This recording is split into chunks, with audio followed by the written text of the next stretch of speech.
Hello बच्चों, let's read this question. यहाँ पे हमारे पास बोला गया है which of the following will be present in the solution formed when 50 ml of 0.1 molar HCl is mixed with 50 ml of 0.1 molar NaOH।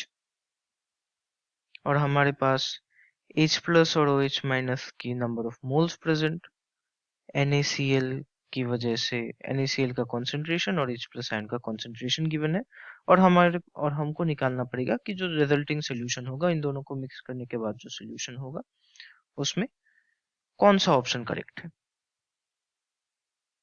इस question का जो की कॉन्सेप्ट है वो है न्यूट्रलाइजेशन।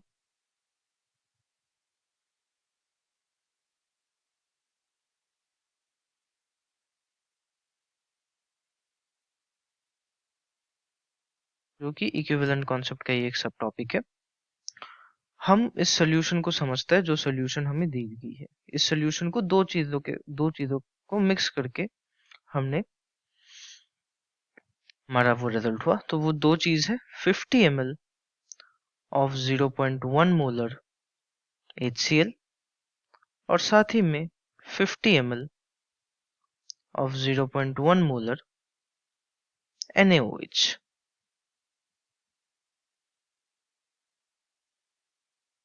हम इस इंफॉर्मेशन को देख के ही ये इम्प्लाई कर सकते हैं क्योंकि दोनों केसेस में नंबर ऑफ मोल्स इक्वल होंगे।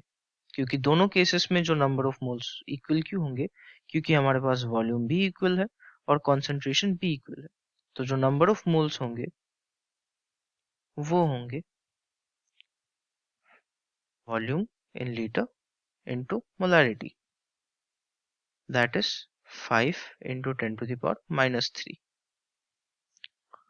हमें ये पता है कि जो HCl और NaOH की रिएक्शन होती है वो कुछ ऐसी होती है, HCl plus NaOH becomes NaCl plus H2O। तो जो भी नंबर ऑफ मोल्स HCl के होंगे और NaOH के होंगे वही नंबर ऑफ मोल्स NaCl के भी होंगे। तो अगर यहाँ पे 5 into 10 to the power minus 3 है और यहाँ पे भी 5 into 10 to the power minus 3 है, तो यहाँ पे भी 5 into 10 to the power minus 3 ही होगा। Therefore, NaCl का जो कॉन्सेंट्रेशन होगा वो होगा number of moles that is 5 into 10 to the power minus 3 divided by volume of the solution.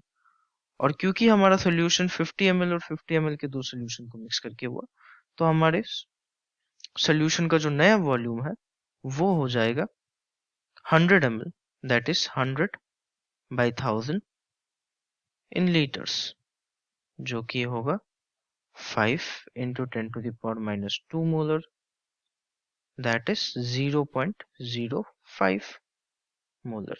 So option C तो हमारा करेक्ट है। अब हम H प्लस आयन की कॉन्सेंट्रेशन निकाल लेते हैं, उससे ही हम H प्लस और OH माइनस के नंबर ऑफ मोल्स को भी कैलकुलेट कर सकते हैं।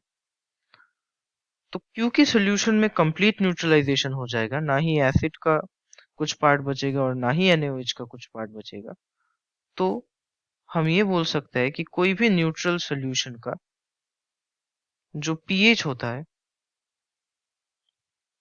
7 होता है, that is minus logarithm of H plus equals to 7 और logarithm of H plus is equal to minus 7, that is H plus concentration equals to 10 to the power minus 7।